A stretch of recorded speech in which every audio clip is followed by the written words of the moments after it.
ನಮಸ್ಕಾರ ಗೆಳೆಯರೇ, ಇಂದಿನ ಕರ್ನಾಟಕ ಹವಾಮಾನ ವರದಿಗೆ ನಿಮಗೆಲ್ಲರಿಗೂ ಸ್ವಾಗತ. ಮೇ 20 ಬುಧವಾರದಂದು ನಮ್ಮ ರಾಜ್ಯದ ಹವಾಮಾನ ಹೇಗಿರಲಿದೆ, ಎಲ್ಲೆಲ್ಲಿ ಮಳೆಯಾಗಲಿದೆ, ತಾಪಮಾನ ಎಷ್ಟಿರಲಿದೆ ಎಂಬ ಸಂಪೂರ್ಣ ಮಾಹಿತಿ ಈ ವಿಡಿಯೋದಲ್ಲಿದೆ. ವರದಿಯ ಪ್ರಕಾರ ಇಂದು ರಾಜ್ಯದ ಹಲವೆಡೆ ಮೋಡ ಕವಿದ ವಾತಾವರಣ ಮುಂದುವರಿಯಲಿದ್ದು, ಪ್ರಮುಖವಾಗಿ ಹಗಲಿನ ಅವಧಿಯಲ್ಲಿ ಮಳೆಯಾಗುವ ಸಾಧ್ಯತೆ 70%ರಷ್ಟಿದೆ. ಹಾಗಾಗಿ ಹೊರಗಡೆ ಹೋಗುವ ಮುನ್ನ ಜೊತೆಯಲ್ಲಿ ಛತ್ರಿ ಕೊಂಡೊಯ್ಯುವುದನ್ನು ಮರೆಯಬೇಡಿ. ಇಂದು ರಾಜ್ಯದ ಗರಿಷ್ಠ ತಾಪಮಾನ 32 ಡಿಗ್ರಿ ಸೆಲ್ಸಿಯಸ್ ವರೆಗೆ ಇರಲಿದ್ದು, ಕನಿಷ್ಠ ತಾಪಮಾನ 24 ಡಿಗ್ರಿ ಸೆಲ್ಸಿಯಸ್ ದಾಖಲಾಗುವ ಸಾಧ್ಯತೆ ಇದೆ.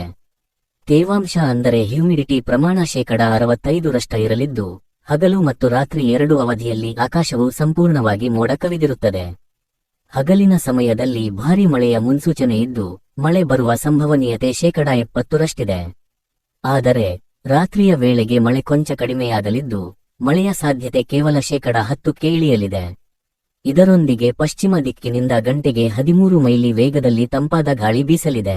ಹವಾಮಾನ ಇಲಾಖೆಯ ಮುನ್ಸೂಚನೆ ಪ್ರಕಾರ ಬೆಂಗಳೂರು ಸೇರಿದಂತೆ ದಕ್ಷಿಣ ಒಳನಾಡು, ಕರಾವಳಿ ಭಾಗಗಳು ಮತ್ತು ಉತ್ತರ ಒಳನಾಡಿನ ಹಲವು ಜಿಲ್ಲೆಗಳಲ್ಲಿ ಗುಡುಗು ಸಿಡಿಲು ಸಹಿತ ಪೂರ್ವ ಮುಂಗಾರು ಮಳೆ ಮುಂದುವರಿಯಲಿದೆ. ಕೆಲವು ಜಿಲ್ಲೆಗಳಿಗೆ ಈಗಾಗಲೇ ಯೆಲ್ಲೋ ಅಲರ್ಟ್ ಕೂಡ ಘೋಷಿಸಲಾಗಿದೆ.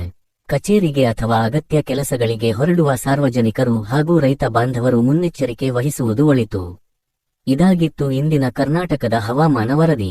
ಪ್ರತಿದಿನದ ನಿಖರ ಹವಾಮಾನ ಅಪ್ಡೇಟ್ಗಳನ್ನು ಪಡೆದುಕೊಳ್ಳಲು ನಮ್ಮ ಚಾನೆಲ್ ಅನ್ನು ಈಗಲೇ ಸಬ್ಸ್ಕ್ರೈಬ್ ಮಾಡಿ ಮತ್ತು ಈ ವಿಡಿಯೋವನ್ನು ನಿಮ್ಮ ಸ್ನೇಹಿತರೊಂದಿಗೆ ಶೇರ್ ಮಾಡಿ. ಧನ್ಯವಾದಗಳು. ನಿಮ್ಮ ದಿನ ಶುಭವಾಗಿರಲಿ.